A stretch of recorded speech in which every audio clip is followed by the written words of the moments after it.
आप सभी लोगों को मेरा बहुत बहुत नमस्कार है। आप सभी लोगों को बहुत बहुत नमस्कार। आशा करता हूं कि आप लोग स्वस्थ होंगे, मस्त होंगे और इस दीपावली के अवसर पर आप लोग भी खूब जमकर मिठाई खा रहे होंगे, दिए जला रहे होंगे।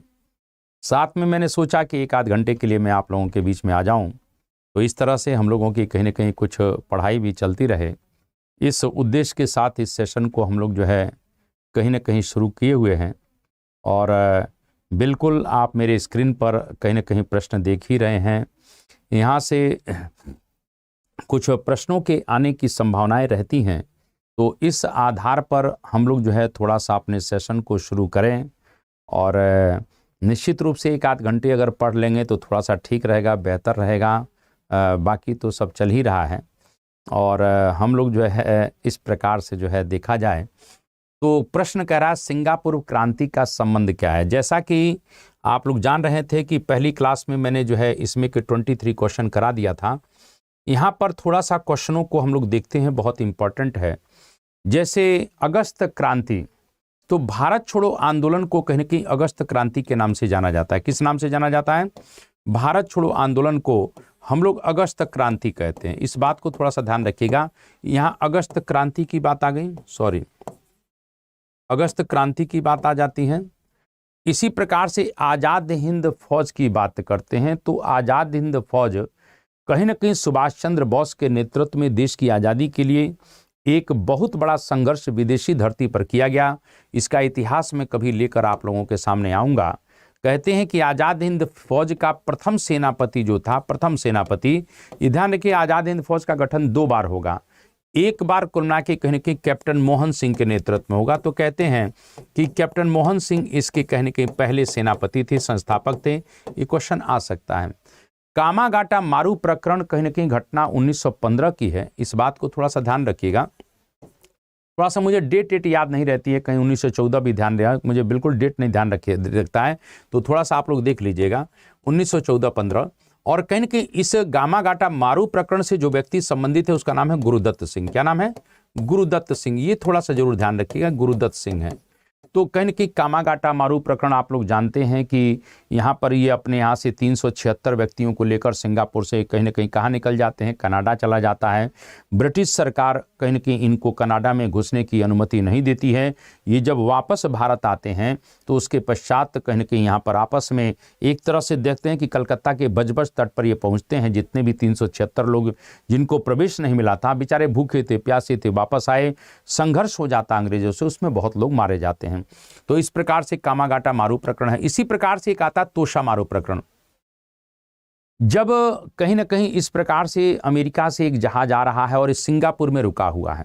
कौन सा? तोशा मारू जहाज। जहाज का नाम, यहां भी कामागाटा मारू जहाज है और यहां तोशा मारू भी जहाज है। इस तोशा मारू जहाज पर भाई परमानंद एक जो है कह सकते हैं कि गदर पार्टी के एक नेता हुए, वो वहां कुल मिला के उस जहाज पर थे। जब सिंगापुर में जहाज रुका तो भाई परमानंद ने एक ओजस्वी भाषण दिया है। और जब एक ओजस्वी भाषण उन्होंने दिया, किसने? भाई परमानंद ने एक बहुत ओजस्वी भाषण दिया।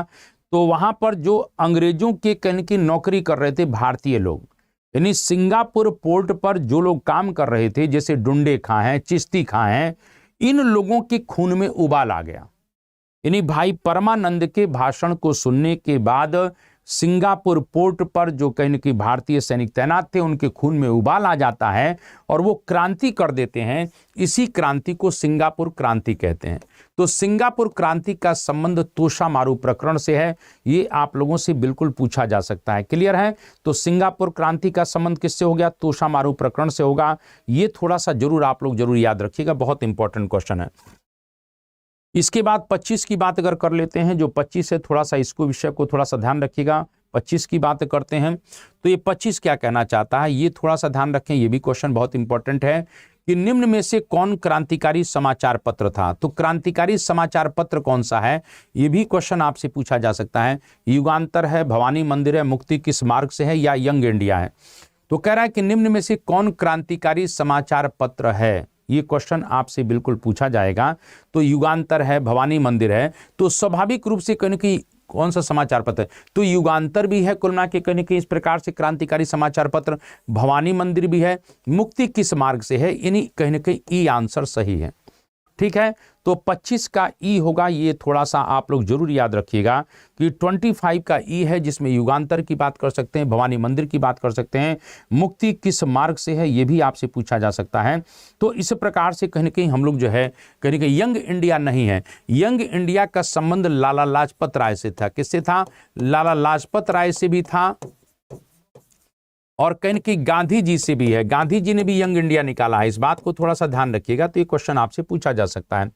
25 के बाद अगर बात करते हैं तो 26 की बात किया जाए, और 26 में कहीं ना कहीं ध्यान रखिएगा, बड़ा सुंदर सा प्रश्न आया है इस प्रकार से क्वेश्चन, थोड़ा सा 26, तो 26 कहना चाहता है, ये 26 क्या कहना चाहता है, थोड़ा सा इस क्वेश्चन को समझें। कहता है कि भारत में मेरी 2 पत्नियां हैं और निश्चय ही मुसलमान पत्नी मुझे बेहद प्रिय है।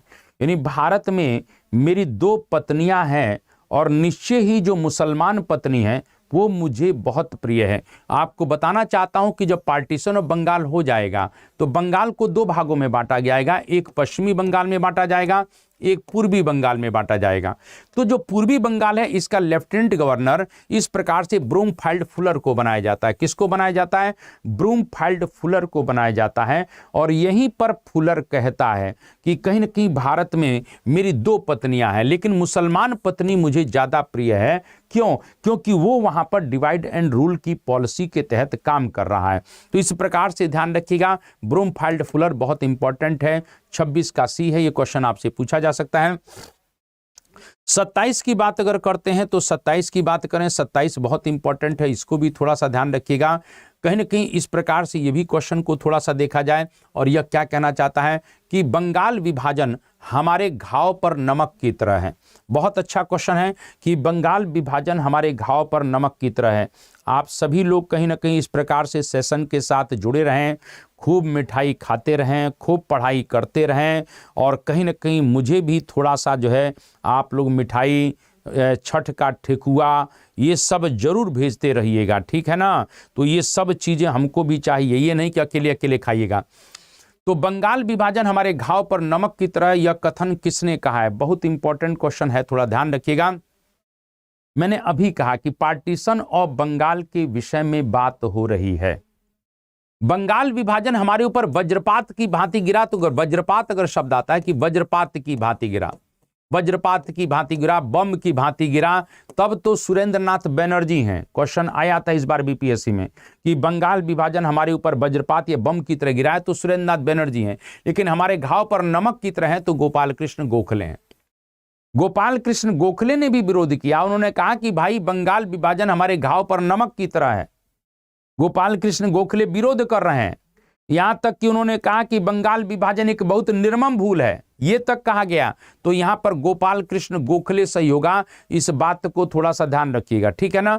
चलिए 27 की बात हम लोग कर लिए, इसके बाद 28 की बात कर लेते हैं। 28 क्या कहना चाहता है, ये भी बहुत इंपॉर्टेंट है। 28 क्या कहना चाहता है? भारत का वास्तविक जागरण बंगाल विभाजन के बाद प्रारंभ हुआ है। बहुत अच्छा क्वेश्चन है कि भारत का वास्तविक जागरण बंगाल विभाजन के बाद शुरू हुआ। यह बात किसने कहा है? तो यह बात महात्मा गांधी ने कहा है कि भारत का जो वास्तविक जागरण है, क्यों कैसा कहते हैं? क्योंकि बंगाल विभाजन के बाद जबरदस्त तरीके से स्वदेशी आंदोलन चलेगा, और जब स्वदेशी आंदोलन चलेगा तो स्वाभाविक रूप से स्वदेशी आंदोलन पहला एक ऐसा आंदोलन है जिसने कांग्रेस को शिक्षित मध्यम वर्ग की संस्था से निकालकर आम जनमानस की संस्था बनाया है। आम जनमानस की संस्था को ना के कांग्रेस बन रही है, ये बहुत इंपॉर्टेंट बात है। तो इस तरीके से मैंने क्या कहा कि आम जनमानस की संस्था बनी, महिलाओं ने बढ़ चढ़कर इसमें आंदोलन में भाग लिया है। कहीं ना कहीं इस प्रकार से कहीं कहीं विद्यार्थियों ने जबरदस्त तरीके से भाग लिया है। तो ये कह सकते हैं कि जो वास्तविक जागरण है वो पार्टीशन ऑफ बंगाल के बाद है। यह कौन कहना चाहता है? ये गांधी जी कह रहे हैं, इस बात को जरूर याद रखिएगा। क्लियर है? चलिए आगे बढ़ जाते हैं। कहीं कि 29 की बात अगर कर लेते हैं तो 29 क्या कहना चाहता है, इसको थोड़ा सा देखा जाए कि कांग्रेस का इतिहास किसने लिखा है। तो कांग्रेस का इतिहास कौन लिख रहा है? राजेंद्र बाबू लिख रहे हैं, वीपी मेनन लिख रहे हैं, पट्टाभी सीतारमैया, सरदार वल्लभ भाई पटेल। तो कांग्रेस का इतिहास कहीं कहीं पट्टाभी सीतारमैया लिख रहे हैं। कौन लिख रहे हैं? कांग्रेस का इतिहास पट्टाभी सीतारमैया लिख रहे हैं। ये भी आप लोगों से बिल्कुल प्रश्न पूछा जाएगा। क्लियर है? इस बात को थोड़ा सा ध्यान रखिएगा। राजेंद्र बाबू आप ही के यहाँ से हैं, जिनको अजात शत्रु भी कहा जाता है। इन्हें कुल मिला के भारतीय राजनीति का संत भी कहा जाता है। तो इस प्रकार से क्वेश्चन इसमें आएगा। तो पट्टाभी सीतारमैया, ये क्वेश्चन आप लोग जरूर याद रखिए। थोड़ा सा आप लोग सेशन को जबरदस्त दबा के लाइक भी करते रहे, शेयर भी करते रहें, और कहीं ना कहीं थोड़ा सा प्लीज़ आप लोग लाइक शेयर का काम करते रहें, आप लोगों से रिक्वेस्ट है। चलिए, इसके बाद 29 के बाद अगर बात करते हैं तो 30 की बात करते हैं। 30 की बात अगर किया जाए तो 30 क्या कहना चाहता है, इसको देखा जाए कि 1857 का सरकारी इतिहासकार कौन है।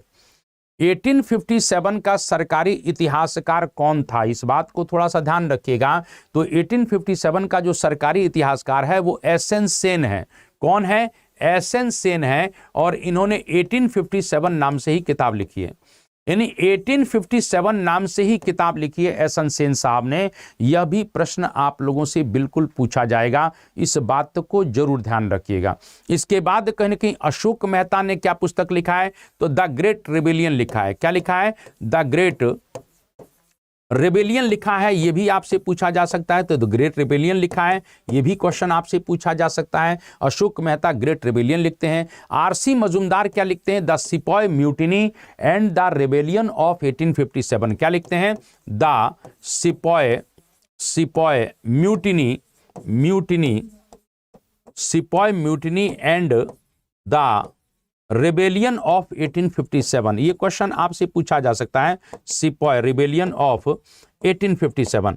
तो the sepoy mutiny and the rebellion of 1857 इस प्रकार से कहीं कि किसकी किताब है? तो मजुमदार साहब की है। ये क्वेश्चन आपसे बिल्कुल पूछा जाएगा। तो एसएन सेन की बात करते हैं, तो इस तरह के कहीं ना कहीं क्वेश्चन आप लोगों से बिल्कुल पूछा जाएगा। मैंने अभी कहा एसएन सेन की बात कर सकते हैं, आरसी मजुमदार की बात कर सकते हैं, अशोक मेहता की बात कर सकते हैं, और कहीं ना कहीं इस प्रकार के क्वेश्चन। तो इसमें क्वेश्चन क्या होगा? एसएन सेन 1857 के सरकारी इतिहासकार थे। ये क्वेश्चन आपसे बिल्कुल पूछा जाएगा। क्लियर है? ये थोड़ा सा क्वेश्चन का जवाब देते रहिए। अशोक मेहता ने 1857 के विद्रोह को स्वतंत्रता संग्राम तक कहा है। ये राष्ट्रीय विद्रोह था, या राष्ट्रीय विद्रोह कहा है। इस तरह के क्वेश्चन आते हैं। आरसी मजुमदार क्या कहते हैं? आरसी मजुमदार कहते हैं कि 1857 का विद्रोह ना तो प्रथम था, ना राष्ट्रीय था, ना स्वतंत्रता संग्राम था। उन्होंने तीनों में ही ना कर दिया कि ना तो ये प्रथम है, ना राष्ट्रीय है, ना स्वतंत्रता संग्राम है। तो ये भी आपसे पूछा जा सकता है। इसके बाद 30 के बाद अगर बात करते हैं तो 31 की बात करें। 31 क्या कहना चाहता है? तो 31 थोड़ा सा देखा जाए, ये क्या कहना चाहता है? नेहरू रिपोर्ट की खिलाफत किसने की थी? तो नेहरू रिपोर्ट की खिलाफत किसने किया, ये भी आपसे पूछा जा सकता है कि नेहरू रिपोर्ट जब आती है, कब आती है? 1928 में आती है। और 1928 में आती है तो नेहरू रिपोर्ट में क्या रखा गया था? औपनिवेशिक स्वायत्तता। क्या रखा गया है? औपनिवेशिक। तो इस प्रकार से जो है औपनिवेशिक स्वायत्तता, ये थोड़ा सा ध्यान रखिएगा। औपनिवेशिक स्वायत्तता, ये क्वेश्चन आपसे बिल्कुल पूछा जाएगा। तो औपनिवेशिक स्वायत्तता का कंसेप्ट कुल मिला के नेहरू रिपोर्ट में है। ये बहुत इंपॉर्टेंट है कि औपनिवेशिक स्वायत्तता का कंसेप्ट लेकर आना चाहते हैं। मैंने अभी कहा, इस बात को थोड़ा सा ध्यान दें कि नेहरू रिपोर्ट की खिलाफत किसने किया है। तो स्वाभाविक रूप से कहीं ना कहीं मैंने अभी कहा कि डोमिनियन स्टेट की बात कहीं कि नेहरू रिपोर्ट में है। पंडित मोतीलाल नेहरू की रिपोर्ट है। कहते हैं कि भारत के संविधान का ब्लूप्रिंट अगर किसी को कहा जाता है तो इसी नेहरू रिपोर्ट को कहा जाता है। लेकिन प्रश्न यहां पर यह उठकर आता है कि कहीं ना कहीं ये विरोध ये लोग क्यों कर रहे हैं? क्योंकि जवाहरलाल नेहरू और सुभाष चंद्र बोस यह चाहते थे कि भाई हम डोमिनियन स्टेट से बात को बनने वाली नहीं है, हमको पूर्ण स्वाधीनता चाहिए, हमको पूर्ण स्वराज चाहिए। अब हम डोमिनियन स्टेट की बात को एक्सेप्ट नहीं करेंगे। तो इसीलिए वहां पर पूर्ण स्वाधीनता की बात हो रही है, पूर्ण स्वराज की बात हो रही है। इसीलिए आपको मालूम होना चाहिए कि इस तरह से कहने कि दोनों लोगों ने विरोध किया है। यानी इसमें ई आंसर सही होगा। कौन सा आंसर सही होगा? तो इसमें ई आंसर सही होगा। यह भी प्रश्न आप लोगों से बिल्कुल पूछा जाएगा। क्लियर है? मेरी बातें आप लोगों तक पहुंच रही हैं, समझ में आ रही हैं बात? थोड़ा सा बताइए। बहुत अच्छी बात है। इसी तरीके से आप लोग सेशन के साथ जुड़े रहें। और बस मैं यही कहूँगा कि थोड़ा सा सेशन को दबाकर लाइक भी करते रहें, शेयर भी करते रहें, ठीक है ना? और इस प्रकार से जब ये सेशन बढ़िया तरह से चलता रहेगा तो थोड़ा सा कहीं कि मैं मान रहा हूँ कि दिवाली है, होली है, क्या नाम है, छठ है, सॉरी, तो बिल्कुल हम लोगों के यहाँ का तो सबसे बड़ा त्यौहार छठ ही होता है। ये आप मान कर चलिए, एक बार दिवाली चूक जाए। हमारे घर वाले भी कह रहे थे कि भाई आप यह बताइए कि दिवाली को कहीं न कहीं मैं छठ पर आ जाते, क्योंकि या तो दिवाली पर आइए तो छठ तक रहिए। तो हमने कहा भाई इतना लंबा छुट्टी हम लोगों को नहीं मिल पाता है, तो अब देखिए क्या होता है। हालांकि क्लास तो आपकी लेनी ही है। तो इस प्रकार से जो है आप लोग थोड़ा सा सेशन के साथ जुड़ें और सेशन को दबाकर शेयर करें, लाइक करें। सभी बच्चों को मैं देख रहा हूं, मैं यही कह पाऊंगा कि सभी बच्चों को मैं देख रहा हूं। ठीक है, चलिए, तो इस तरीके से 31 की बात कर लिया गया है। 31 के बाद अगर बात करते हैं तो 32 की बात करते हैं। 32 क्या कहना चाहता है, इसको थोड़ा सा देखा जाए। 32 की बात करते हैं तो 32 क्या कहना चाहता है। 1939 में जब सुभाष चंद्र बोस ने कांग्रेस अध्यक्ष पद से इस्तीफा दे दिया तो बाकी समय के लिए किसको अध्यक्ष बनाया गया था। सुभाष चंद्र बोस जब कहीं न कहीं त्रिपुरी अधिवेशन में खड़े हुए थे तो फिर उनके खिलाफ किसको खड़ा किया गया था। पट्टाभी सीतारमैया को सुभाष के खिलाफ खड़ा किया था। यानी सुभाष बाबू के खिलाफ किसको खड़ा किया था, तो पट्टाभी सीतारमैया को खड़ा किया गया था। कांग्रेस का त्रिपुरी अधिवेशन 1939, जिसमें गांधी जी ने स्वयं कहा था कि पट्टाभी सीतारमैया की हार मेरी हार है। यह बात गांधी जी स्वयं कह रहे हैं, लेकिन अंततः कुल के वोटिंग होती है और आपको मालूम होना चाहिए कि पट्टाभी सीतारमैया चारों कोने चित्त हो गए। लेकिन कांग्रेस कार्यकारिणी के लोगों ने अंततः क्या किया कि मिलकर कहीं न कहीं इनको परेशान करना शुरू कर दिया, सुभाष बाबू को, और इस प्रकार से बाकी समय के लिए डॉक्टर राजेंद्र प्रसाद को अध्यक्ष बनाया जाता है। बाकी समय के लिए किसको अध्यक्ष बनाया जाता है, तो कहीं न कहीं डॉक्टर राजेंद्र प्रसाद को अध्यक्ष बनाया जाता है। यह भी प्रश्न आपसे बिल्कुल पूछा जाएगा। चलिए, 32 के बाद अगर बात करते हैं, 33 की बात करते हैं। 33 की बात अगर किया जाए तो ये थोड़ा सा ध्यान रखिएगा, स्वतंत्र व्यक्ति ही स्वतंत्र देश का निर्माण कर सकता है। तो स्वतंत्र व्यक्ति ही स्वतंत्र देश का निर्माण कर सकता है, यह कथन किसका है, यह कथन किसका है। तो स्वतंत्र व्यक्ति ही स्वतंत्र देश का निर्माण कर सकता है, यह कथन किसका है। जल्दी से आप लोग बताइए, आप लोग जल्दी जल्दी आंसर देते रहिए कि स्वतंत्र व्यक्ति ही स्वतंत्र देश का निर्माण कर सकता है, यह कथन किसका है। चलिए, तो स्वतंत्र व्यक्ति JL नेहरू कुल मिला के कहीं न कहीं आपको मालूम होना चाहिए कि जवाहरलाल नेहरू, कहीं न कहीं आप देखिए कि जवाहरलाल नेहरू जेल में रहते हुए, ऐसे ऐसे लोग धरती पर हुए हैं महाराज जो जेल में रहते हुए किताब लिख रहे हैं, डिस्कवरी ऑफ इंडिया है। तो इस प्रकार से कहीं न कहीं जेल में रहते हुए किताब लिख गए। एनी बिसेंट जो कहीं न कहीं एक आयरिश महिला है, लेकिन भारत के राष्ट्रीय आंदोलन के प्रति, भारत के प्रति इनकी सिंपैथी बहुत जबरदस्त है। How India wrote for freedom में लिखती हैं कि भारत मेरी मदरलैंड है, मेरी मातृभूमि है। होम रूल आंदोलन चलाती हैं, स्वशासन चाहिए। जब इनको अंग्रेजों ने गिरफ्तार कर लिया तो इन्होंने यह कहा कि मरने से पहले इस वृद्ध महिला की अंतिम इच्छा ये है कि भारत के लोगों को उनको स्वशासन मिलना चाहिए। तो इस प्रकार से ये सब चीजें आपसे पूछी जाएंगी। कहीं ना कहीं सरोजनी नायडू, जैसा कि आप जानते हो, नाइटेंगल ऑफ इंडिया इनको कह दिया गया है, भारत कोकिला इनको कहा जाता है। 1925 के कानपुर सेशन की अध्यक्षता भी इन्होंने की थी, जहां पर हिंदी को कुल मिला के राष्ट्रभाषा बनाने की वकालत की गई थी।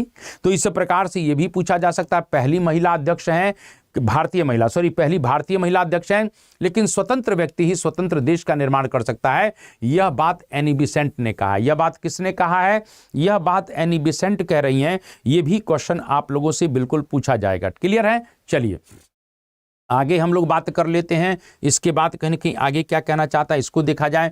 होम रूल आंदोलन का संबंध किससे है? चलिए साहब देख लेते हैं कि होम रूल आंदोलन का संबंध किससे है। होम रूल आंदोलन का संबंध किससे है? बहुत अच्छी बात है, बाल गंगाधर तिलक एनी बिसेंट। आपको मालूम होना चाहिए कि होम रूल आंदोलन अगर देखा जाए तो यह आंदोलन आयरलैंड से आया हुआ है। यह आंदोलन कहां से है? यह आंदोलन आयरलैंड से है, पहली बात हम कह सकते हैं। इस आंदोलन को चलाने वाले कौन थे? रेडमांड थे। कौन थे? तो इस आंदोलन को चलाने वाले रेडमांड थे, यह भी आपसे बिल्कुल पूछा जाएगा। तो इस आंदोलन को किसने चलाया था? रेडमांड ने चलाया था, पहली बात हो गई। कहीं ना कहीं हम लोग इस विषय को लेकर थोड़ा सा और आगे बढ़ जाते हैं। तो यह आंदोलन का लक्ष्य क्या है? कहीं ना कहीं संवैधानिक मार्ग पर चलते हुए भारत के लिए स्वशासन की मांग करना। संवैधानिक मार्ग पर चलते हुए भारत के लिए स्वशासन की मांग करना, यह कहीं ना कहीं इस होम रूल आंदोलन का लक्ष्य है। और स्वाभाविक रूप से ध्यान रखिएगा कि बाल गंगाधर तिलक और एनी बेसेंट, ये दो लोग ऐसे हैं जो होम रूल आंदोलन से जुड़े हुए हैं। इसमें कहीं कि तिलक जो हैं वो अप्रैल 1916 में, ध्यान रखिएगा, पुणे बेलगांव से इस प्रकार से होम रूल आंदोलन को चला रहे हैं। जबकि कहीं ना कहीं एनी बेसेंट जो है, ये एनी बेसेंट की बात कर लेते हैं, तो सितंबर 1916 को ये मद्रास से अपने होम रूल लीग की स्थापना कर रही हैं। तो इस तरीके से बड़े पैमाने पर जो राष्ट्रवादी नेता थे, जैसे मोतीलाल नेहरू, जवाहरलाल नेहरू, तेज बहादुर सप्रू, जिन्ना साहब, ये किसके साथ जुड़े थे? एनी बेसेंट के होम रूल आंदोलन के साथ जुड़े थे। तो मैंने अभी कहा होम रूल आंदोलन चलाने का संबंध किससे? तो दोनों लोगों से, ए भी है बी भी है, यानी इसमें ई आंसर सही होगा। इस बात को थोड़ा सा ध्यान रखिएगा। क्लियर है? चलिए, बहुत अच्छी बात है। कहीं ना कहीं मैं आप सभी लोगों को देख रहा हूं, इस प्रकार से जो है ये सभी क्वेश्चन आपसे पूछा जा सकता है। गांधी और इरविन दो महात्मा हैं। अच्छा साहब, चलिए साहब देख लेते हैं कि दोनों महात्मा है कि नहीं है। तो इस तरीके से कहने कि गांधी और इरविन दो महात्मा, ये किसने कहा था? 5 मार्च 1931, आपने एक्सपेक्ट सुना होगा, 5 मार्च 1931 को गांधी इरविन पैक्ट हुआ था। कौन सा पैक्ट हुआ था? तो गांधी इरविन पैक्ट हुआ था। और कहीं ना कहीं इस पैक्ट को दिल्ली पैक्ट के नाम से भी जाना जाता है। किस नाम से? दिल्ली पैक्ट से। इस पैक्ट की पूरे भारतवर्ष में जबरदस्त आलोचना की गई थी। यानी इस पैक्ट की, समझौते की आलोचना इसलिए की गई थी क्योंकि इसमें भगत सिंह, राजगुरु, सुखदेव की फांसी की सजा को कहीं ना कहीं रोकने के लिए कोई बात नहीं की गई थी। पूरे भारतवर्ष में इसकी आलोचना हुई। वहां पर कुल मिला के इस कहीं ना कहीं इस तरीके से जो है सरोजनी नायडू ने इस तरीके से गांधी और इरविन को दो महात्मा कहा है। यह भी प्रश्न आपसे पूछा जाएगा। मैडम भीकाजी कामा कभी दादा भाई नौरोजी की, ध्यान रख लेना, दादा भाई नौरोजी की पर्सनल सचिव हुआ करती थी। कौन? मैडम भीकाजी कामा। और यही मैडम भीकाजी कामा है जिन्हें मदर ऑफ इंडियन रिवॉल्यूशन भी कहा जाता है। मैडम भीकाजी कामा को क्या कहा जाता है? तो मैडम भीकाजी कामा को मदर ऑफ इंडियन रिवॉल्यूशन भी कहते हैं। इस बात को थोड़ा सा ध्यान रख लेना।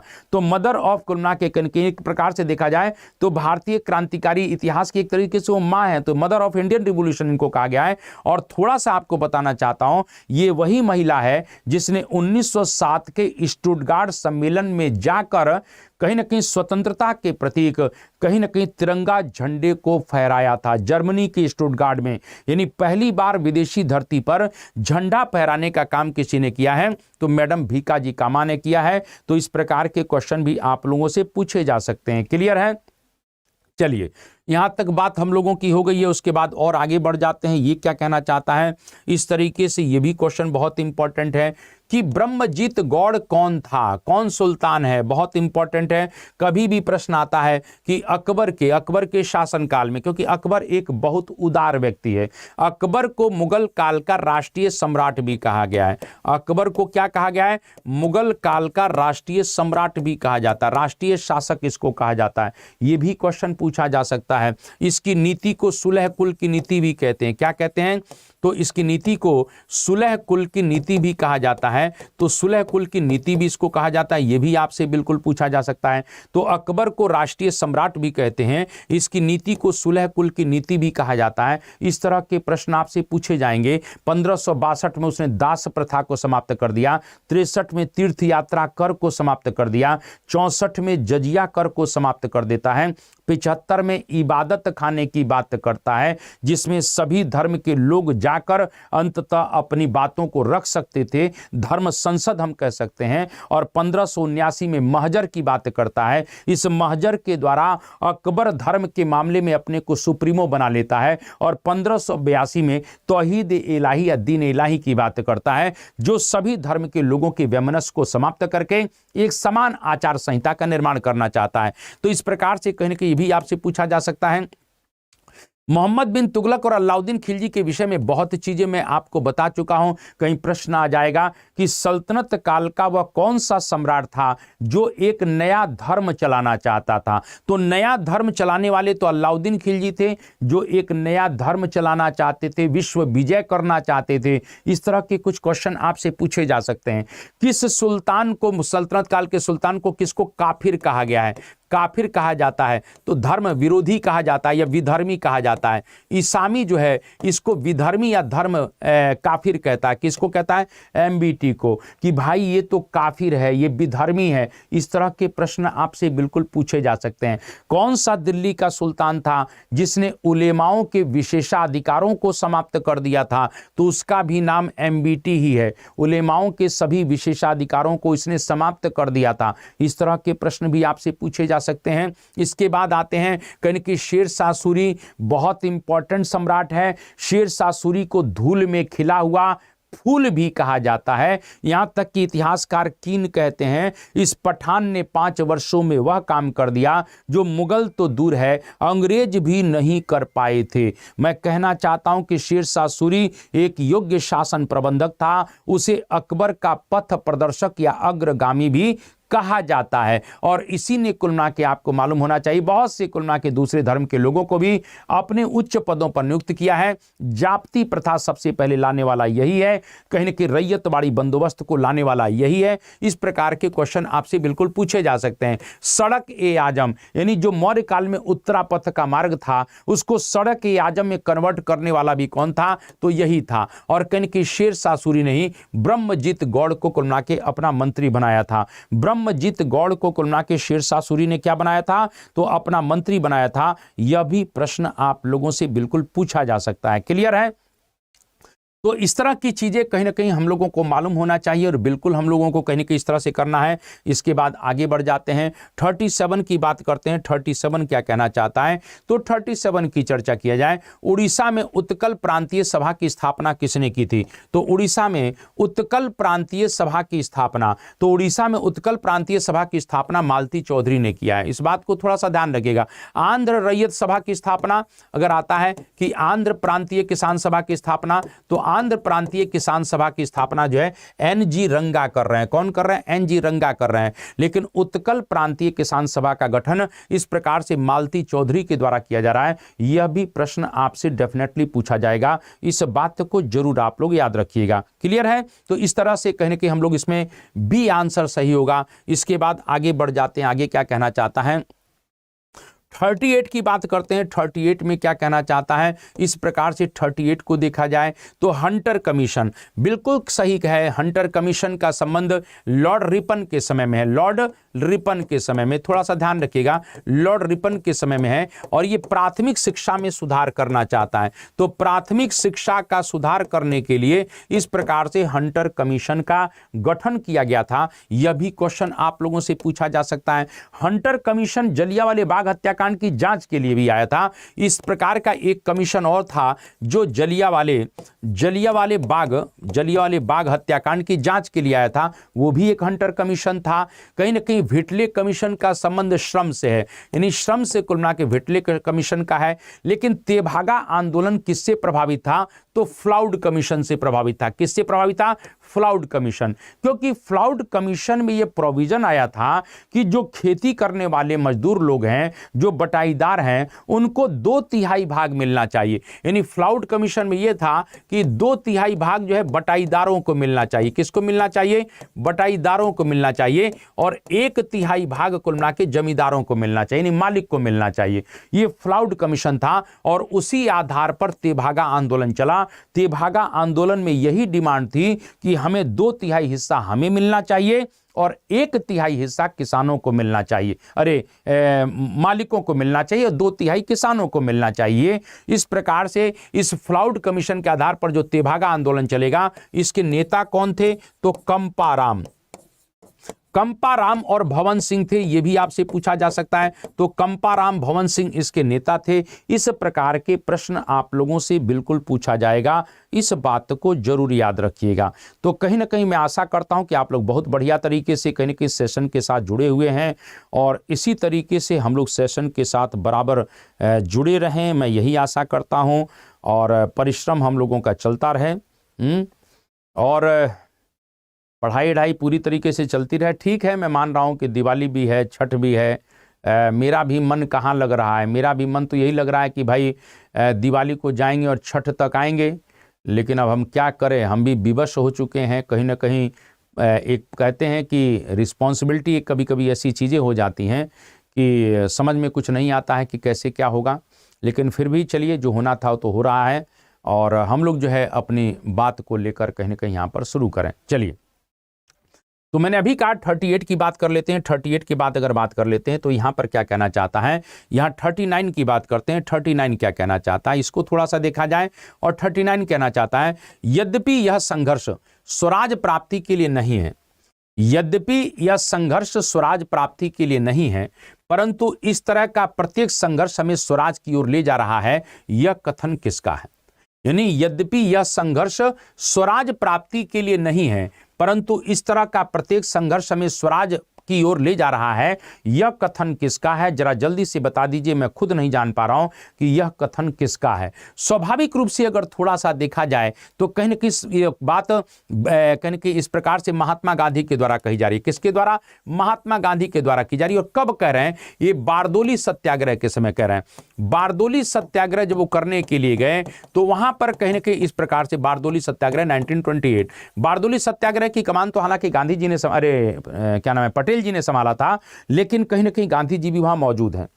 तो उस आंदोलन की सफलता के पश्चात, उस आंदोलन की सफलता के पश्चात कहीं ना कहीं इन्होंने कहा था, किसने कहा था? गांधी जी ने, कि हालांकि यह संघर्ष स्वराज प्राप्ति के लिए नहीं है, किसानों की समस्याओं के लिए है, लेकिन इस प्रकार का प्रत्येक संघर्ष हमें स्वराज की ओर ले जाता है।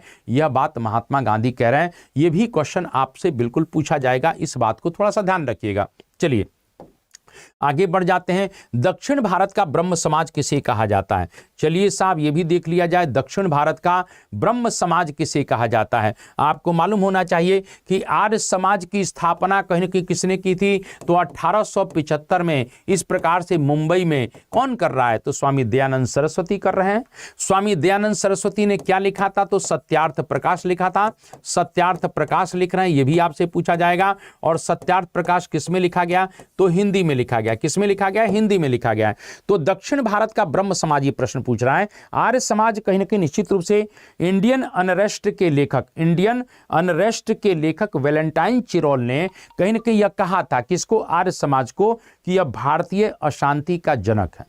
इसको भारतीय अशांति का जनक तक कह दिया गया है। इसी प्रकार से भारतीय ब्रह्म समाज की बात करते हैं तो आपको मालूम होना चाहिए कि जब ब्रह्म समाज टूटेगा तो भारतीय ब्रह्म समाज की स्थापना केशव चंद्र सेन करेंगे। कौन करेंगे? केशव चंद्र सेन। ये भारतीय ब्रह्म समाज से जुड़ेंगे। प्रार्थना समाज की स्थापना 1867 में डॉक्टर आत्माराम पांडुरंग और महादेव गोविंद रानाडे के प्रयासों से होगा। यानी प्रार्थना समाज वह कुल मिला के समाज है जो ब्रह्म समाज से ही प्रभावित है। ब्रह्म समाज यानी कहीं ना कहीं जब केशव चंद्र सेन की महाराष्ट्र यात्रा होती है तो डॉक्टर आत्माराम पांडुरंग और महादेव गोविंद रानाडे के प्रयासों से इस प्रकार से कुल मिला के प्रार्थना समाज की स्थापना हुई। ये भी क्वेश्चन आपसे पूछा जा सकता है। इसके बाद जब कहीं ना कहीं केशव चंद्र सेन की महाराष्ट्र के बाद दक्षिण भारत में तमिल क्षेत्र में यात्रा होती है तो वेद समाज की स्थापना धरालू नायडू कर रहे हैं। कौन कर रहे हैं? के धरालू नायडू कर रहे हैं। तो के धरालू नायडू ने वेद समाज की स्थापना की है, जिसके सिद्धांत पूरी तरह से कहीं कि ब्रह्म समाज से मिलते हैं, इसीलिए इसको दक्षिण का ब्रह्म समाज भी कहा जाता है। जैसे मैंने कहा प्रार्थना समाज के सिद्धांत पूरी तरह से किससे मिलते हैं? तो पूरी तरह से प्रार्थना समाज के जो सिद्धांत हैं वो कहीं ना कहीं किससे मिल रहे हैं? ब्रह्म समाज से मिल रहे हैं, इसीलिए उसको महाराष्ट्र का ब्रह्म समाज कहते हैं। इसी प्रकार से वेद समाज के सिद्धांत कुल मिला के ब्रह्म समाज से मिल रहे हैं, इसीलिए इसको दक्षिण का ब्रह्म समाज भी कहा जाता है। यह भी प्रश्न आपसे बिल्कुल पूछा जा सकता है। 40 के बाद अगर बात करते हैं, 41 की बात करें, 41 क्या कहना चाहता है, 41 की चर्चा किया जाए। चलिए 41 की बात कर लेते हैं। सुरेंद्र नाथ बनर्जी ने किसे आधुनिक सभ्यता का अग्रदूत कहा है? तो सुरेंद्र नाथ बनर्जी किसे आधुनिक सभ्यता का अग्रदूत कहते हैं, ये जरा जल्दी से बता दीजिए। हेनरी विवियन डेरेजियो को, राजा राम मोहन राय को, ईश्वर चंद्र विद्यासागर? तो स्वाभाविक रूप से ईश्वर, देखिए जिस प्रकार से सती प्रथा के लिए सबसे बेहतर काम राजा राम मोहन राय कर रहे हैं, इसी प्रकार से विधवा पुनर्विवाह के लिए, किसके लिए? तो विधवा पुनर्विवाह के लिए थोड़ा सा ध्यान रखिएगा, विधवा पुनर्विवाह के लिए किसी व्यक्ति ने काम किया तो उसका नाम ईश्वर चंद्र विद्यासागर है। इसके बाद कहीं ना कहीं इस प्रकार से कहीं क्वेश्चन आता है, भारत में राष्ट्रवाद, यानी कहीं प्रश्न आता है कि भारत में राष्ट्रवाद का जनक किसको कहा जाता है? तो राजा राम मोहन राय को राष्ट्रवाद का जनक कहा गया है, राष्ट्रवाद का जनक कहा जाता है। पत्रकारिता का, राष्ट्रीय पत्रकारिता का भी जनक कहा गया है। राजा राम मोहन राय को भारतीय राष्ट्रवाद का जनक तो कहा ही गया है, लेकिन साथ में कहीं कि राष्ट्रीय पत्रकारिता का भी जनक कहा गया, यह भी आपसे पूछा जा सकता है। लेकिन यहां पर थोड़ा सा ध्यान रख लेना, हेनरी विवियन डेरेजियो जो बहुत इंपॉर्टेंट है, एक एंग्लो इंडियन है। क्या है? एक एंग्लो इंडियन है। पहली बात हम कहें, ये एंग्लो इंडियन है। कलकत्ता हिंदू कॉलेज का प्रोफेसर था, लेकिन इसको निकाल दिया जाता है। इसके बाद एंग्लो इंडियन होने के बाद इसने क्या किया कि कहीं न कहीं इसने राष्ट्रीय आंदोलन के उन सभी मुद्दों को उठाया जो बाद में उठाए जाएंगे राष्ट्रीय, पहले ही इसने उठा लिया कि भाई समाचार पत्रों को अधिकार देना चाहिए, किसानों की कुल मिला के जमींदारों से सुरक्षा मिलनी चाहिए, भारतीयों को आईसीएस में प्रवेश दिया जाना चाहिए, महिलाओं को शिक्षा दिया जाना चाहिए। यानी नेशनल मूवमेंट के बहुत से मुद्दों को सबसे पहले हेनरी विवियन डेरेजियो ने उठाया है। और कहीं न कहीं इसने अपना एक मूवमेंट भी चलाया था, यंग बंगाल मूवमेंट। कौन सा? यंग बंगाल आंदोलन। ध्यान रखना, यंग बंगाल आंदोलन चलाया था, यह भी आपसे, क्योंकि इसने बंगाल के युवाओं को अपने साथ जोड़ा है, तो बंगाल के युवाओं को अपने साथ जोड़ रहा है, इसके लिए वो यंग बंगाल मूवमेंट चलाता है। ये भी क्वेश्चन आपसे पूछा जा सकता है। मैंने अभी कहा सुरेंद्र नाथ बनर्जी ने इन्हें आधुनिक सभ्यता का अग्रदूत कहा था, और इन्हें आधुनिक भारत का प्रथम राष्ट्रवादी कवि भी कहा जाता है। क्या कहा जाता है बाबू? प्रथम राष्ट्रवादी कवि भी कहते हैं। ये भी आपसे बिल्कुल पूछा जाएगा। तो मैंने क्या कहा, सुरेंद्र नाथ बनर्जी की बात अगर करते हैं तो यह क्या नाम, हेनरी विवियन डेरेजियो की बात करते हैं, ये एक एंग्लो इंडियन हुआ करते थे, यंग बंगाल मूवमेंट को चलाया करते थे, प्रथम राष्ट्रवादी कवि हुआ करते थे। इस प्रकार के क्वेश्चन आपसे पूछे जाएंगे। इन्होंने एक और संगठन बनाया था जिसका नाम था एकेडमिक एसोसिएशन। तो एकेडमिक एसोसिएशन की स्थापना भी ये करते हैं, ये भी आपसे बिल्कुल पूछा जाएगा। क्लियर है? तो कहने के ए आंसर बिल्कुल सही होगा।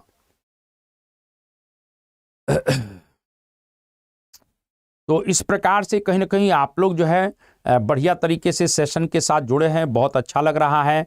और इसी प्रकार से कहीं ना कहीं आप लोग इसी तरह से सेशन के साथ जुड़े रहें। चलिए हम लोग थोड़ा सा और कहीं ना कहीं कुछ बातों को चर्चा किया जाए। ये क्या कहना चाहता है 1878 में, ये थोड़ा सा देखते हैं कि 1878 की बात करते हैं तो 1878 में साधारण ब्रह्म समाज की स्थापना किसने की थी? तो 1878 में साधारण ब्रह्म समाज की स्थापना, बहुत मैंने क्या कहा था, जैसे ये ब्रह्म समाज है, आप जरा समझ लीजिएगा, ये ब्रह्म समाज हो गया, ब्रह्म समाज टूट गया तो यहां आदि ब्रह्म समाज बन गया। एक तो आदि ब्रह्म समाज बन गया जिसके नेता देवेंद्रनाथ बन गए, देवेंद्रनाथ टैगोर। और ये कहीं ना कहीं भारतीय ब्रह्म समाज बन गया जिसके नेता कुलमा के केशव चंद्र सेन बन गए। तो ये आदि ब्रह्म समाज ने कहा कि हम धर्म सुधार पर फोकस करेंगे, लेकिन इस भारतीय ब्रह्म समाज ने कहा कि हम समाज सुधार पर फोकस करेंगे, हम कुरीतियों को समाप्त करेंगे, हम बाल विवाह नहीं होने देंगे, हम सती प्रथा नहीं होने देंगे, हम बहु विवाह नहीं होने देंगे, विधवाओं का विवाह होने देंगे, ऐसे प्रकार के सामाजिक सुधार। लेकिन यहां पर जो केशव चंद्र सेन जो भारतीय ब्रह्म समाज के निर्माता थे, इन्हीं ने अपनी एक 12 वर्ष की छोटी सी बच्ची का विवाह असम के कूच बिहार के शासक से कर दिया। तो जब असम के कूच बिहार के शासक से कहीं ना कहीं इन्होंने विवाह कर दिया तो लोग बहुत नाराज हो गए और उन्होंने कहा, वाह महाराज वाह, आप खुद तो समाज सुधार करने लगे गए थे लेकिन घर ही में नहीं कर पाए। घर ही में सुधार नहीं कर पाए। अंततः कुल मिला के कहीं न कहीं आनंद मोहन बोस और शिवनाथ शास्त्री के इन दोनों ने मिलकर इस प्रकार से साधारण ब्रह्म समाज की स्थापना कर दिया है। यानी कि कहीं न कहीं साधारण, यानी कि कह सकते हैं भारतीय ब्रह्म समाज से अलग होकर, इस प्रकार से मैं कहना चाहता हूं कि शिवनाथ शास्त्री और आनंद मोहन बोस ने इस प्रकार से साधारण ब्रह्म समाज की स्थापना की है। यह भी क्वेश्चन आप लोगों से पूछा जा सकता है। तो इस तरह के कहीं न कहीं क्वेश्चन आप लोगों से पूछे जा सकते हैं, इस बात को थोड़ा सा ध्यान रखिएगा। तो ये भी आपसे बिल्कुल पूछा जा सकता है। इसके बाद हम जो है आगे बढ़ जाते हैं और 42 की बात अगर करते हैं तो 42 के बाद आप 43 पर आते हैं और 43 को देखा जाए 43 क्या कहना चाहता है। तो 43 क्या कहना चाहता है इसको देखा जाए। 43 क्या कहना चाहता है। लॉर्ड हार्डिंग ने नरबली की प्रथा की समाप्ति के लिए किस सेनापति की नियुक्ति की थी। लॉर्ड हार्डिंग ने नरबली की प्रथा की समाप्ति के लिए किस सेनापति की नियुक्ति की है। कहीं ना कहीं आपको मालूम होना चाहिए कि लॉर्ड हार्डिंग के समय में इस प्रकार से नरबली पर प्रतिबंध लगने जा रहा है और उसकी समाप्ति, नरबली प्रथा की समाप्ति करने वाले कौन थे। तो कहीं ना कहीं इस प्रकार से हार्डिंग थे, लेकिन सेनापति जो नियुक्त किया गया था उसका नाम था कैंपबेल। सेनापति जो नियुक्त किए गए थे उनका नाम कैंपबेल था। इस बात को थोड़ा सा ध्यान रखिएगा। तो इस तरह से कहीं ना कहीं कैंपबेल थे। ये क्वेश्चन आपसे बिल्कुल पूछा जाएगा। कॉलिन कैंपबेल, मैं यह कहना चाहता हूं, तो इस तरह से क्वेश्चन आप लोगों से बिल्कुल पूछा जा सकता है। तो लॉर्ड हार्डिंग ने नरबली की प्रथा की समाप्ति के लिए किस सेनापति की नियुक्ति की थी। तो कॉलिन कैंपबेल की थी। ये बहुत इंपॉर्टेंट कहीं ना कहीं घटनाक्रम है, ये थोड़ा सा जरूर याद रखिएगा। कहीं ना कहीं ये क्वेश्चन आपसे पूछा जा सकता है। और इसी कैंपबेल की कुलना की कहीं ना कहीं आपको मालूम होना चाहिए, इसी कैंपबेल के कुलना के करने के बाद जब नरबली को रोका गया तो कहीं ना कहीं खोंड जनजाति ने विद्रोह कर दिया। किस जनजाति ने? खोंड जनजाति ने विद्रोह किया है। यह भी क्वेश्चन आपसे बिल्कुल पूछा जाएगा। क्लियर है। इसके बाद चार्ल्स नेपियर की बात अगर कर लेते हैं तो चार्ल्स नेपियर, देखिए चार्ल्स नेपियर का क्वेश्चन 2 जगह आ चुका है। मैंने अभी कहा कि एलनबरो के समय में, किसके समय में? एलनबरो के समय में। ये बात को थोड़ा सा ध्यान रखिएगा। एलनबरो के समय में चार्ल्स नेपियर, ध्यान रखिए, एलनबरो के समय में चार्ल्स नेपियर के नेतृत्व में सिंध का विलय किया जाएगा। सिंध का विलय किया जाएगा। इस बात को थोड़ा सा ध्यान रखिएगा। तो सिंध का विलय किया जा रहा है, मैं यह कहना चाहता हूं। तो सिंध का विलय कुल मिला के कहने के क्वेश्चन बड़ा इंपॉर्टेंट है, चार्ल्स नेपियर के नेतृत्व में होगा। और यहां पर थोड़ा सा ध्यान रखिएगा, यही क्वेश्चन फिर घूमेगा। कहीं ना कहीं चार्ल्स नेपियर के नेतृत्व में लॉर्ड डलहौजी के शासनकाल में कहीं ना कहीं पंजाब का भी विलय होगा। तो वहां भी चार्ल्स नेपियर है, क्योंकि लॉर्ड गफ जब गया था तो सफल नहीं हो पाया था। इस बात को थोड़ा सा ध्यान रखिए, गफ साहब जब गए थे तो सफल नहीं हो पाए। तो इस तरह के क्वेश्चन में आपसे बिल्कुल पूछा जाएगा बाबू। इस बात को थोड़ा सा ध्यान रखिएगा। आप लोग बिहार के बाबू हो, बबुआ हो, तो कहीं ना कहीं थोड़ा सा दबा कर पढ़ते रहिए, दबा के मेहनत करते रहिए। हमारा पढ़ाने में मन तो नहीं लग रहा है, क्योंकि दीपावली का माहौल थोड़ा सा धीरे धीरे जो है आने लगा है, और साथ में कुल मिला के अब छठ भी आने वाली है। तो कहीं ना कहीं 2 हम लोगों के पर्व हैं, और सबसे बड़ा पर्व तो हमारे लिए भाई छठ है। तो अब क्या किया जाए, लगे हुए हैं। तो चलिए आप सभी लोग जुड़े रहिए, बहुत अच्छा लग रहा है। तो ये भी क्वेश्चन आपसे बिल्कुल पूछा जाएगा, इस बात को जरूर याद रखिएगा, ठीक है ना। चलिए और आगे जुड़ जाते हैं, इस तरीके से थोड़ा और आगे बढ़ा जाए। कहीं ना कहीं इस तरह से क्वेश्चन कहीं ना कहीं देखा जाए, बायकॉम सत्याग्रह का संबंध, बिल्कुल मैं महिमा सिंह को देख रहा हूं, सबसे ऊपर ही बैठी हुई है। तो इस तरीके से कहीं ना कहीं इस प्रकार से देखा जाए तो बायकॉम सत्याग्रह की बात करते हैं। तो बायकॉम सत्याग्रह क्या है महाराज? तो ये कहीं ना कहीं बायकॉम सत्याग्रह केरल से जुड़ा हुआ है। कहां से जुड़ा हुआ है? ये केरल से जुड़ा हुआ है। और स्वाभाविक रूप से देखा जाए तो दलित समाज को कुल मिला के मंदिर में प्रवेश करने के लिए आंदोलन चला। दलित समाज को मंदिर में प्रवेश दिलाने के लिए आंदोलन चल रहा है, ये बात आप जरूर याद रखिएगा। और कहीं ना कहीं इस बायकॉम सत्याग्रह से नारायण गुरु का संबंध है, टी.के. माधवन का संबंध है, एन. कुमारन का संबंध है, ज्योतिबा फूले का संबंध इससे नहीं है। लेकिन प्रश्न कहीं आ जाएगा कि दक्षिण भारत में दलित समाज या निम्न जाति आंदोलन का प्रणेता कौन था। अगर यही क्वेश्चन आ जाता है कि निम्न जाति आंदोलन का प्रणेता किसको माना जाता है, तो निम्न जाति आंदोलन का प्रणेता ज्योतिबा फूले को माना जाएगा, क्योंकि ज्योतिबा फूले सबसे पहले शुरू करते हैं। तो निम्न जाति आंदोलन का प्रणेता तो ज्योतिबा फूले हैं, जिन्होंने गुलामगिरी शीर्षक से कुल मिला के किताब भी लिखी है, जिन्होंने सत्य शोधक समाज की स्थापना भी की है। ये क्वेश्चन आपसे बिल्कुल पूछा जाएगा। लेकिन कहीं ना कहीं बायकॉम सत्याग्रह जो 1924 में हो रहा है, उसमें नारायण गुरु, टी.के. माधवन, एन. कुमारन, ये लोग कहीं ना कहीं आंदोलन कर रहे हैं। इसी प्रकार का एक आंदोलन और चलेगा जिसे गुरुवायूर सत्याग्रह कहेंगे। गुरुवायूर सत्याग्रह भी ध्यान रखिएगा चलेगा। इसमें के कल्लप्पन रहेंगे, के कल्लप्पन। तो के कल्लप्पन इस प्रकार से ध्यान रखना, के कल्लप्पन तो आमरण अनशन पर बैठ गए। उन्होंने कहा नहीं, दलितों को मंदिर में प्रवेश दिया जाना चाहिए। के कल्लप्पन आमरण अनशन पर बैठ जाते हैं। गांधी जी के समझाने के बाद, गांधी जी के बहुत समझाने के बाद कि भाई मान जाओ, तो इस प्रकार से आमरण अनशन तोड़ा। तो कहीं ना कहीं मैं कहना चाहता हूं, बायकॉम सत्याग्रह है चाहे गुरुवायूर सत्याग्रह है, ये सभी सत्याग्रह भारत में, कुल मिला के दक्षिण भारत में कहीं ना कहीं दलितों के उत्थान के लिए, दलितों के मंदिर में प्रवेश के लिए ये आंदोलन चलाए गए। ये भी आपसे पूछा जा सकता है। इसके बाद कहीं कहीं आगे बढ़ जाते हैं। धन के निष्कासन को किसने अनिष्टों का अनिष्ट कहा है? धन के निष्कासन को किसने अनिष्टों का अनिष्ट कहा है? जल्दी से क्वेश्चन का जवाब दे दीजिए, मुझे नहीं मालूम है। इस बात को थोड़ा सा ध्यान रखिएगा। कहीं ना कहीं अगर देखा जाए आरसी दत्त, तो आरसी दत्त कहते हैं धन के निष्कासन कोई बहता हुआ घाव है। आरसी दत्त ने तो यहां तक कहा कि अंग्रेजों की तुलना नादिर शाह से कर दिया है। अंग्रेजों की तुलना उन्होंने किससे कर दिया? नादिर शाह से कर दिया। किसने? आरसी दत्त ने कर दिया है। और उन्होंने कहा कि ये बहता हुआ घाव है। इस प्रकार से आरसी दत्त का स्टेटमेंट है। लेकिन कहीं कि इविल ऑफ इविल्स, यानी धन के निष्कासन को अनिष्टों का अनिष्ट किसने कहा है? तो ये दादा भाई नौरोजी ने कहा है।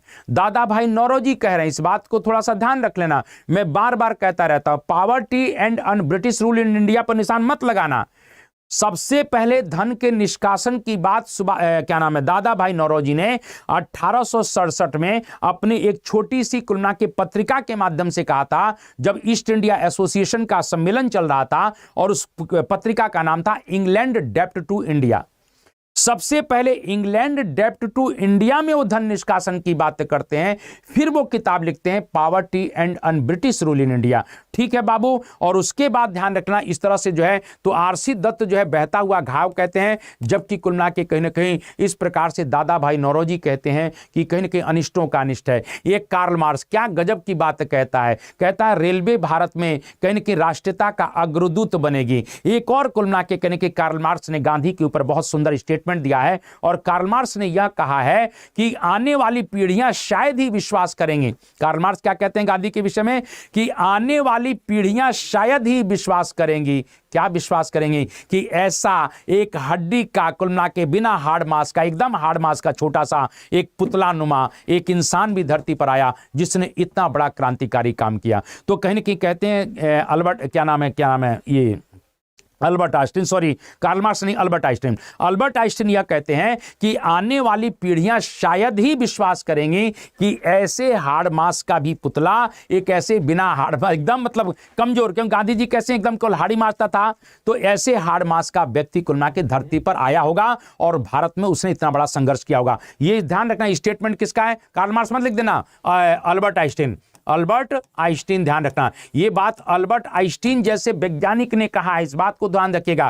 कार्ल मार्क्स कहते हैं कि यह अंग्रेज घुसपैठिया था जिसने भारत के करघे को, भारत की खड्डी को तोड़ दिया। क्योंकि हम लोग क्या करते थे, घर में कपड़ा बनाया करते थे अपने करघे से, तो भारत के करघे और खड्डी को तोड़ दिया, और इस प्रकार से पूरी तरीके से जो है भारत की अर्थव्यवस्था चौपट हो गई। उन्होंने कहा कि रेलवे भारत के विकास में एक अग्रदूत का काम करेगी और वह भारत में राष्ट्रीयता का विकास करेगी। तो इस प्रकार से ध्यान रखना। अल्बर्ट आइंस्टीन ने बहुत सुंदर बात की, और मेरे को अल्बर्ट आइंस्टीन का स्टेटमेंट बहुत अच्छा लगता है। यहां तक कि अल्बर्ट आइंस्टीन ने लिखा था कि मैं गांधी से मिलना चाहता था लेकिन मुलाकात नहीं हो पाई। तो इस प्रकार से कि अल्बर्ट आइंस्टीन ने लिखा था कि मैं गीता से बहुत प्रभावित था। इस तरह की बातें आपसे पूछी जा सकती हैं, ये थोड़ा सा ध्यान रख लेना। तो इस तरह की चीजें आपसे पूछी जाएंगी। अल्बर्ट आइंस्टीन कहते हैं कि आने वाली पीढ़ियां शायद ही विश्वास करेंगे कि भारत में ऐसे हार्ड मास का व्यक्ति भी पैदा हुआ होगा। तो इस प्रकार से आज के सेशन को मैं यहीं पर रोकूंगा, और कहीं ना कहीं निश्चित रूप से अब मुझे बड़ी जोर से भूख लगी है, क्योंकि मैंने अभी खाना नहीं खाया है। तो अब मुझे खाना खाने की आप लोग इजाजत दीजिए।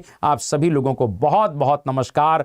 कहीं ना कहीं आप लोग पूरी तरीके से कहीं ना कहीं जमे रहिए, लगे रहिए, पढ़ते रहिए, और यूं जमीन पर बैठकर क्यों आसमान देखता है, पंखों को खोल जमाना उड़ान देखता है। इन्हीं शब्दों के साथ मैं अपने सेशन को रोकता हूं।